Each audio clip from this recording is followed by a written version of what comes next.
The 2 envelopes containing the secret were ultimately transferred to the Vatican in 1957. Sister Lucy had written on the outside of each of the envelopes that the secret was to be opened and revealed to the world in 1960. Canon Barthas writes about his meeting with Sister Lucy in 1946. She was with the Bishop of Fatima, and Canon Barthas asked, when will the third part of the secret, or the third secret, be released? And they both said 1960. He asked, why 1960? And they both replied, because the Blessed Virgin wishes it so. Now in 1955, Cardinal Ottaviani met Sister Lucy on May 17th. After he had been to Fatima, he went to Coimbra.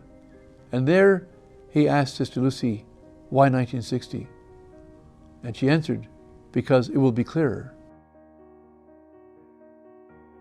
In January 1959, Pope John XXIII announced the forthcoming Second Vatican Council. In August of the same year, after having read the secret, he was reported to have said, "The third secret does not concern the years of my pontificate." Thus, 1960 came and went, and despite the Virgin's explicit request, the secret was not revealed, even though the entire Catholic world was awaiting its publication. In February 1960, a high Vatican official made an anonymous report to the press, stating, "It is most likely that the letter in which Sister Lucy wrote down the words of the Virgin, which Our Lady confided as a secret to the 3 little shepherds in the Covada era, will never be opened.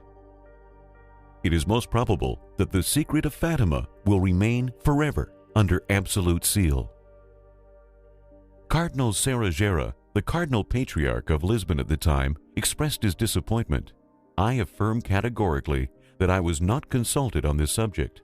What I did know of its non-disclosure in 1960, I learned through the papers." Cardinal Saragera, who was Patriarch of Lisbon, held the most exalted place in the Catholic Church in Portugal and was well known for his fervent devotion to the Fatima message.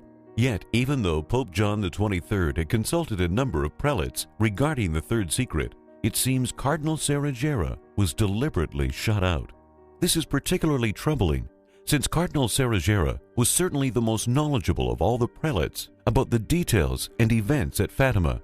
Yet the Cardinal learned that the secret would not be released, not from anyone in John XXIII's Vatican, but from the newspapers, just like everyone else. Like the Cardinal, Catholics the world over were stunned and subsequently disillusioned by this development. We all had this very big in our consciousness, and we knew 1960 was coming. 1960 was the year the third secret was going to be revealed. The first time I heard of Fatima, I was a Protestant boy in Eau Claire, Wisconsin, and the year was 1960. I was a school patrol fellow and walked around with my flag protecting my fellow students, and was chosen to go to Washington, D.C. on a special trip. And I was getting ready, going on the bus, driving in the car with my mother, and heard on the radio that the third secret of Fatima would not be revealed, that the Pope had read it, and it was decided by the officials in the Vatican that it would not be announced to the world. And we waited, and still nothing, and nothing, and nothing. There was an almost audible silence about the thing. People were disillusioned, I think, eventually. We all had a sense that perhaps we'd been had. In fact, I remember the feeling.